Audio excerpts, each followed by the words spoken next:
we're gonna do tight 15 minutes Yeah, because that's this is great. a new thing that I'm trying out. I figure I'm like, if I can tap in experts to talk about one thing they care about for 15 minutes, it's great for everybody, Yep. audience. All right, I'm gonna hit go live. Um, all right, give it a second.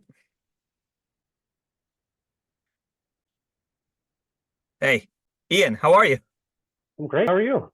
I'm all right, man. This is fun. Our first Bickey's first LinkedIn Live. So thanks so much for being here. For those of you joining us on the stream, we appreciate you being here. By way of introduction, I'm Abhinav Kapoor, co-founder, CEO here at Bickey. This is a new format for us.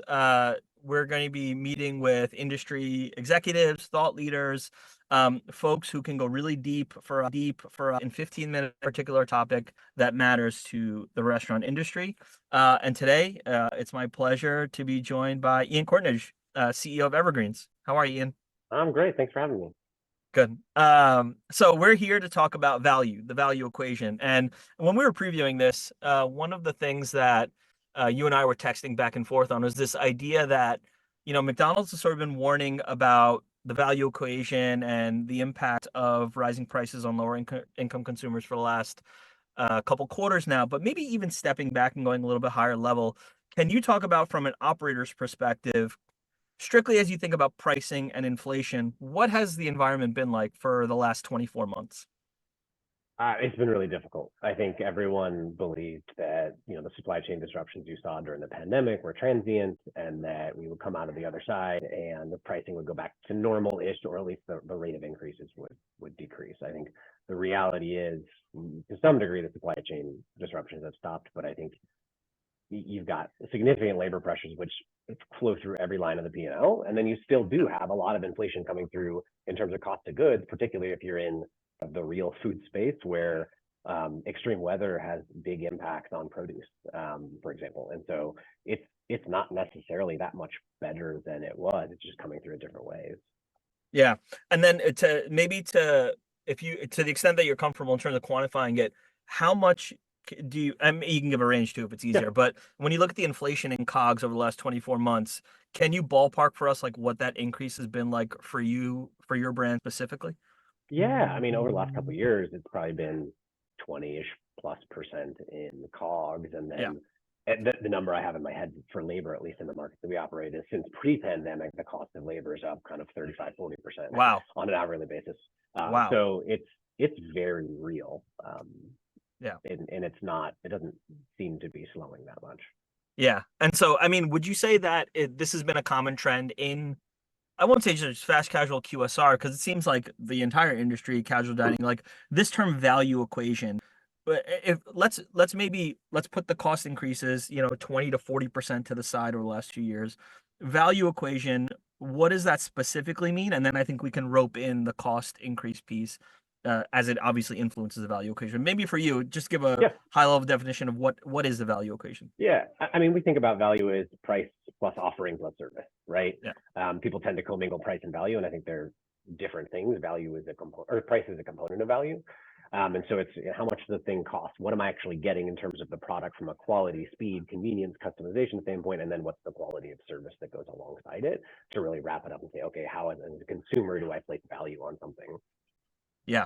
And then if you think about now looping back in those price increases that you talked about, how do you feel about your specific value equation today? Or maybe even stepping back, like the value equation, let's take it from a more macro standpoint, the value equation for the restaurant industry in general. Because it's not just you that are dealing with these similar types of price increases. I think, historically, I think we put out something where it's like the price of an entree for full service brands on average has, I think the range that we've seen is anywhere from 6% to 30% over, since the start of 2022. So call it 2 years plus. So how do you think about the value equation in general for the restaurant category? And then maybe we'll go specifically to Evergreens from there. I mean, it's difficult, right? Yeah. Like for all restaurants, given what you're seeing come through in terms of labor and cost of goods. And so trying to figure out I think you have to know what your actual value prop is to be able to then know what you need to hold on to. But I think at the end of the day, you have to make sure that you're anchoring to investing in those things that actually deliver value to the consumer for your particular brand, And if there's some other things that you either don't get credit for or that aren't as core to your value prop and differentiators, then you have to be comfortable letting some of those go. And I think regardless of brand you're in, people hold hard and fast to things that maybe don't matter to the consumer because they it's just how they've always done business. And I don't think we have the luxury of holding on to those things, but sometimes it's hard to get a pulse on like What are some of those that. things? Yeah, what I are mean, some of those things? Yeah. I mean, like for us, and we're not letting go of this, but I think we offer free bread, free focaccia with every salad we sell. And I Yep. think people are irrationally attached to it, like the consumer, in the sense that they'll ask for refunds if we forget the free bread. And this happens again and again and again. Wow. And so we get signal as to how much it matters. So we're not going to move off of that. But I think there's examples in other brands where they're doing something because they've always done it, but yet consumer does not care. And so for each brand to Mm, really look hard in the mirror and say, okay, like, does this actually matter? Because you don't have the luxury of trying to do all the things exceptionally well. It's not yeah. realistic. Yeah. And so okay, that's really interesting. And that's one lever I guess that a brand could pull. Where it's like maybe limiting the sides that they offer or sort of that like, that free thing, as you said with the focaccia that just sticks in a customer's mind. But what are some other levers that you've seen people pull historically? And I won't just say at Evergreens, but maybe your time at some of the previous brands that you worked Yeah, with as well. I mean, what you're seeing now in a lot of brands is service models, right? And how they're evolving in terms of like, hey, bringing in kiosk, and I think people go to the things that seem to be most discreet and easiest without realizing that sometimes those create a whole host of other problems. So like kiosk, great example in like a make line type business for a Chipotle or for us. Okay, great. Seems logical. You throw a kiosk out there, everything's great. People get their orders. The problem is like, Yeah. okay, practically speaking, when does that order get made? Am I skipping the line? Am I not? How does my team know when to make it? Does that person get the same queue essentially as online ordering? And so these things have very real implications where you can save labor, but destroy a value prop and or really confuse both Mm, your team and your guests. And it's not that there aren't use cases for that. Obviously, people have done that very successfully. But again, if customer connection and clear expectations and channel parity in some ways are priorities, then going down that path, I think you can slowly erode that value prop over time without realizing it. yeah. Is raising prices just the easiest lever for everybody to pull? It seems like that's kind of where we've been over the last couple of years, where people have just been raising prices at the margins steadily and then more aggressively depending on the individual commodities that are affecting their P&L. Is that just sort of the lowest common denominator that everybody falls back on in an environment like this? I mean, it is for sure, right? Obviously, it's the Yeah. easiest to go and either update digital menu boards or print new menu boards, update pricing online, differentiate pricing across channels. Like all of that is very quote unquote easy. And for sure, there's elasticity. And I know your work has proven that. I Yeah. think it's really difficult otherwise, right? You can't go and create a bunch of labor leverage overnight without potentially compromising on speed of service or quality, all those things. And so menu innovation is where the other kind of lever that people tend to pull, but depending on how you're executing that, you can just create a big distraction, right? Especially if you've got a big system where now all of a sudden you got to go install new equipment, train your team. Like I think the last couple of years, you've seen a lot of focus on simplicity in certain concepts, and I think that's a really good thing in terms of labor and efficiency. But you're also seeing other brands like, hey, we're going to add wings and we're going to do all this different stuff that just distracts from the core value prop and chasing that revenue at a significant operational cost. Yeah. Yeah. Yeah. Um, and then where does stuff like discounts fit into it? Because I think this is, when I think back to the big thing that we saw with Q1 earnings specifically is there's two sides basically. There are folks who raise prices aggressively, have been warning about average check going up and traffic going down, and now they're like value, value, value, value, bundles, bundles, kind of going down what is potentially a slippery slope. And then on the flip side, you have brands like Domino's and Texas Roadhouse that haven't raised prices in years, and they're really thriving in this kind of environment. So maybe just walk us through high level, like how discounts play into this. How heavily do you lean on them? Why is it a slippery slope? I think those are a couple of things that I would just love to explore further.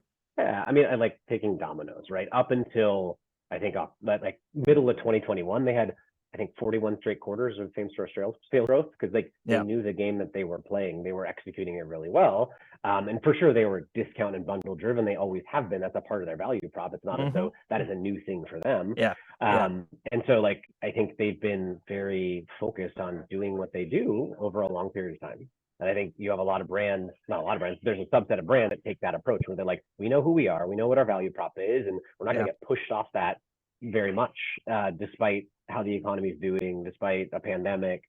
And then a lot of other brands, you go back to the easiest tools outside of pricing to try and drive volume or interest or mind share. And discounting is where you go. I think the problem is Yeah. when you actually do the math on discounting in a lot of ways, it's really hard to have that be margin accretive. You drive a bunch of traffic, but at what cost? Because you're subsidizing existing behavior. And so Right.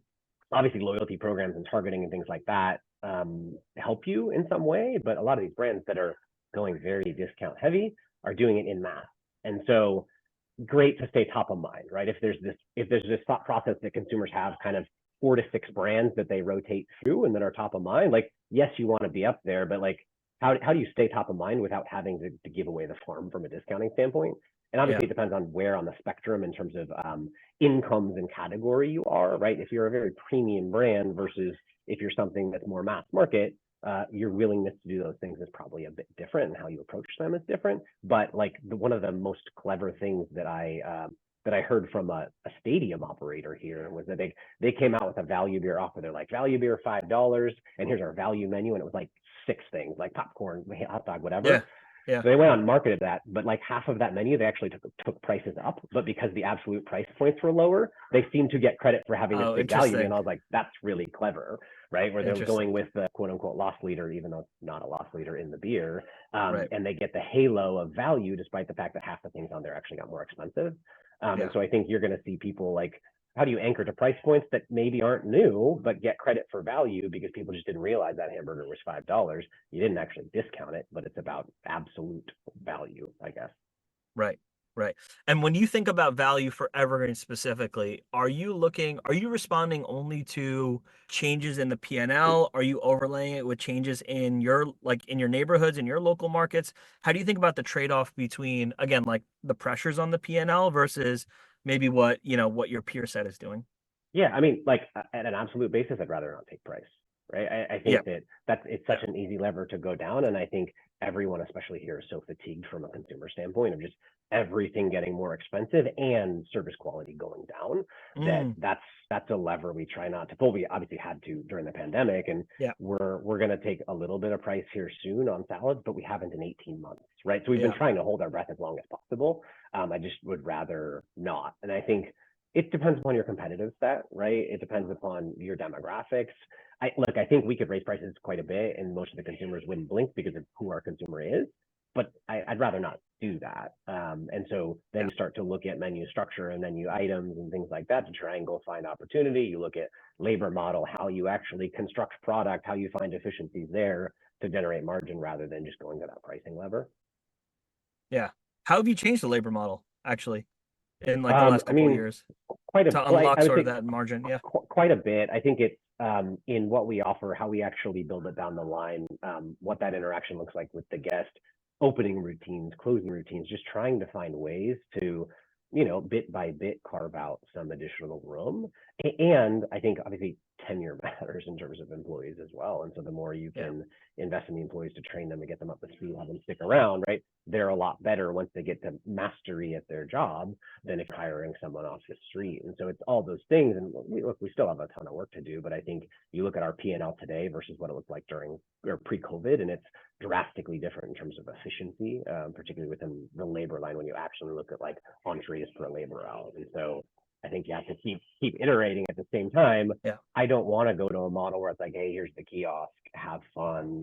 You're not going to interact with the team, because we've seen brands do that around here, and the customer experience is just, it's not great, and it's so transactional. Yeah. Yeah.